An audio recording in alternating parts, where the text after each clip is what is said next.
अभी मैंने तिलक लगा रखा है, तो चेहरे से मैं क्या लग रहा हूं आपको? हिंदू लग रहा हूं ना। अभी मैं तिलक हटा के ऊपर गोल टोपी लगा लूं तो क्या, आइए इसको हटा दूं तो कैसा दिखूंगा? अरे जोर से बोलो भाई। हाँ, मैं क्रॉस पहन लूं तो कैसा दिखूंगा? मैं साफा बांध लूं तो कैसा दिखूंगा? सिख। मैं वही हूं जो हूं, लेकिन मेरी बाहर वाली पहचान लगातार बदल रही है। यह कानून यह कहता है कि जो 1947 में स्थिति थी वो कंटिन्यू रहेगी।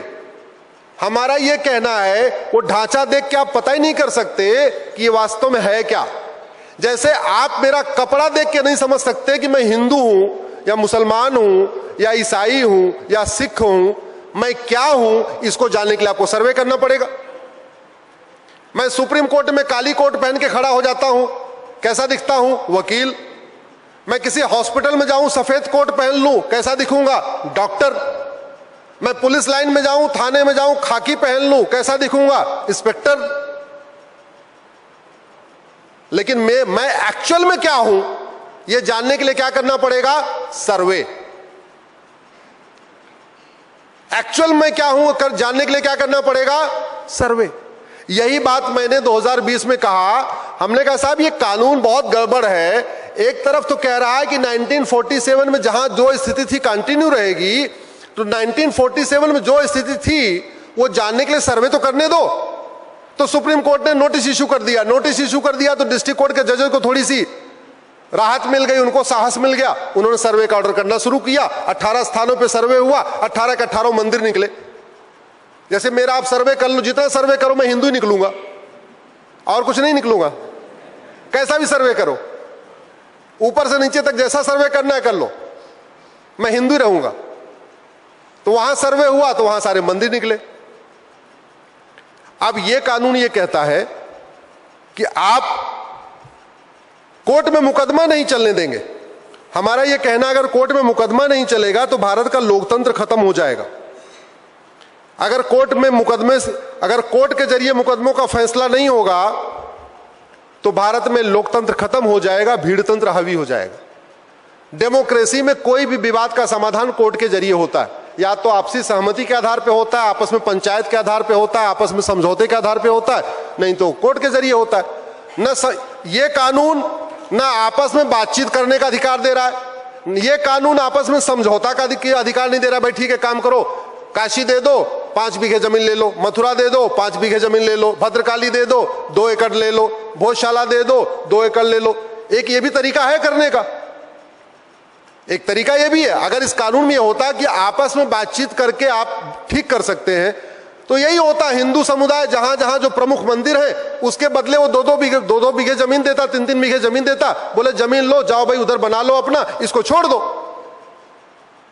लेकिन ये कानून वो भी नहीं करने दे रहा है, कोर्ट जाने नहीं दे रहा है, समझौता करने नहीं दे रहा है, बात आपस में करने नहीं दे रहा है।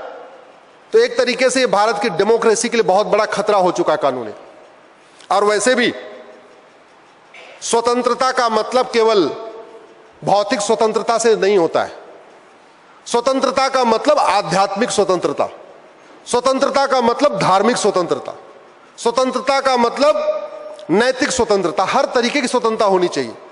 जिन स्थानों को बचाने के लिए हमारे पूर्वजों ने इतना बड़ा बलिदान किया, उन स्थानों को अगर हम कोर्ट में भी जाके नहीं ले सकते तो धिक्कार है इस स्वतंत्रता का। धिक्कार है हमें कि हम चुपचाप बैठे हुए हैं और हम अपने उन स्थानों को लेने के लिए भी प्रयास नहीं कर रहे हैं जिनको बचाने के लिए हमारे पूर्वजों ने इतना बड़ा बलिदान कर दिया।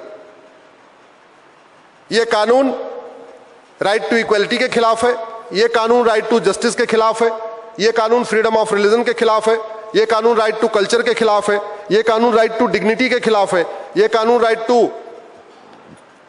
ये कानून देश की संप्रभुता के खिलाफ है, और ये कानून सनातन धर्म के खिलाफ है, ये कानून संविधान के खिलाफ है। इसलिए कानून खत्म होना चाहिए और इसके स्थान पे एक भारतीय धरोहर संहिता, जैसे आर्टिकल 49 कहता है, वैसे बनना चाहिए, जितने भी विवादित स्थान है उनका एक सर्वे होना चाहिए। सर्वे करके जिसके पक्ष में जो जाता है, भाई आज की डेट में सर्वे करना बहुत आसान है। अरे अब तो परमाणु बम बना लिया, मंगल पे जाने की तैयारी हो रही है, चंद्रमा पे चले गए, सूर्ययान बन रहा है, मंगलयान बन रहा है। इतनी टेक्नोलॉजी एडवांस हो चुकी है कि आप किसी भी स्थान का आराम से सर्वे करके पता चल सकते हैं कि इसकी फाउंडेशन कब बनी, इसकी दीवार कब बनी, इसका गुंबद कब बना, गुंबद उसके साथी का बना है या गुंबद तोड़ा गया, दीवार और गुंबद एक ही मटेरियल का है या गुंबद का अलग मटेरियल है दीवार की, ये बहुत आराम से पता चल जाएगा। इसी की लड़ाई चल रही है। आशा करता हूं कि सुप्रीम कोर्ट बहुत जल्दी इसको खत्म कर लेगा और हमारे देश के सारे मठ मंदिर मुक्त होंगे।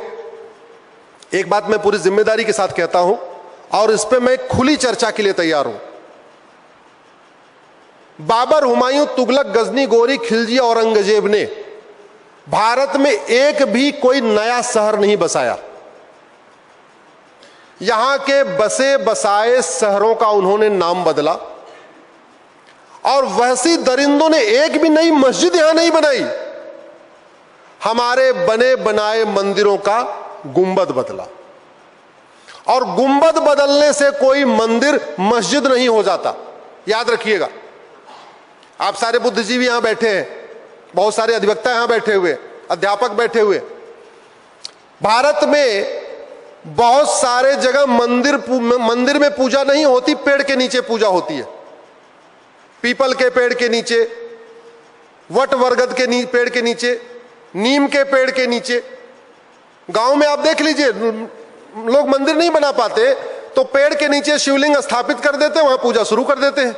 ऐसा होता है कि नहीं होता? कई बार आंधी आती है तो पेड़ टूट जाता है, उसकी टहनियां टूट जाती हैं। अगर वो पेड़ टूट गया, उसकी टहनियां टूट गई, तो क्या वो स्थान की पवित्रता खत्म हो जाती है क्या? जोर से बोलिए जरा। नहीं। अगर पेड़ टूटने के बाद, पेड़ उखड़ने के बाद भी वो मंदिर का मंदिर ही रहता है, तो गुंबद बदल देने के बाद कोई स्थान, कोई मंदिर मस्जिद कैसे हो जाएगा?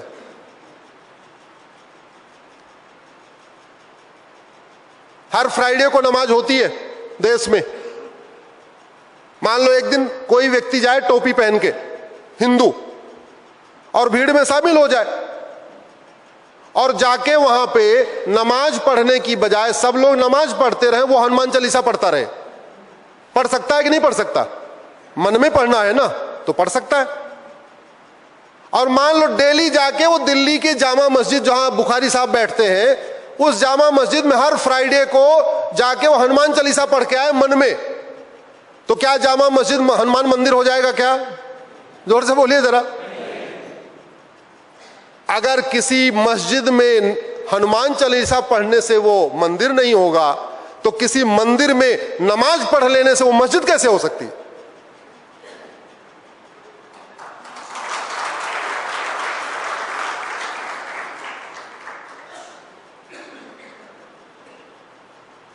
ये मामला केवल मठ मंदिर का नहीं है, ये मामला हमारे आस्था का भी नहीं है, ये मामला हमारे पूर्वजों के बलिदान का है। हम सब की ये ड्यूटी बनती है कि बाबर, हुमायूं, तुगलक, गजनी, गोरी ने जिन मठ मंदिरों को तोड़ा था उनको हम रिस्टोर करें। मामला, चूंकि ये कानून या तो सुप्रीम कोर्ट में खत्म होगा या तो संसद खत्म करेगी, तो सुप्रीम कोर्ट की लड़ाई तो आप हमारे भरोसे छोड़ दीजिए। मैं हूं, विष्णु जैन है, हरिशंकर जैन है, हम लोग लड़ रहे हैं वहां पे।